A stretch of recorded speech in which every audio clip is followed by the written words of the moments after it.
Hey guys, I'm Preston, and I'm so glad that you're here this week to talk more about Exodus. This week we're talking about loving God first, and about the story about Pharaoh and how he loved slaves more than he wanted to listen to God. I have a question though. Have you ever loved something so much that you just couldn't get rid of it? It's embarrassing, all right? Don't make fun of me, don't hold me to this. But when I was younger, like way younger, I had a favorite sock.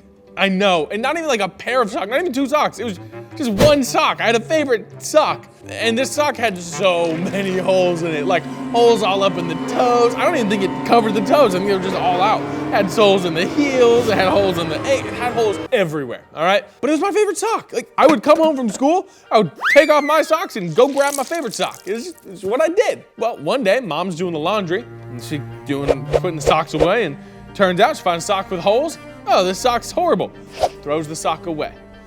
Throws the sock away? No shot. That's my favorite sock. I come home, I dig through my drawers, the sock's not there, the day is ruined. I'm distraught. Because I threw away my favorite sock. Today, we're learning about how the king of Egypt wouldn't get rid of something either.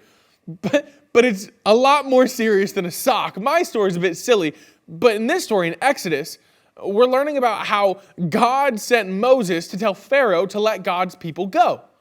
But Pharaoh, the king of Egypt, wanted God's people as his slaves more than he wanted to listen to God. So God had no choice but to send 10 plagues to Egypt so he could change Pharaoh's mind.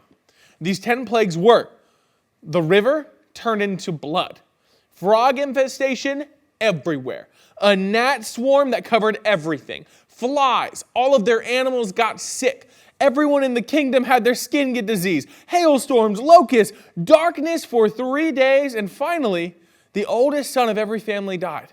And after these 10 plagues, finally Pharaoh let God's people go. But him and all the people of the kingdom went through so much hard times. Why? Because Pharaoh didn't love God the most. And that's what we're learning about today, to love God first. Remember how much I loved that sock? Well, it's pretty silly to love a sock, isn't it? But what about loving your family? Is it good to love your family? Of course, God wants you to love your family. But who should we love even more than anything in the world? God. We can love our family and our friends and our pets and even some socks with holes in them. But at the end of the day, we have to love God first. So that's what I want you to remember for this week, and we'll talk more about Exodus next week. But remember, love God first. Bye guys, I'll see you next week.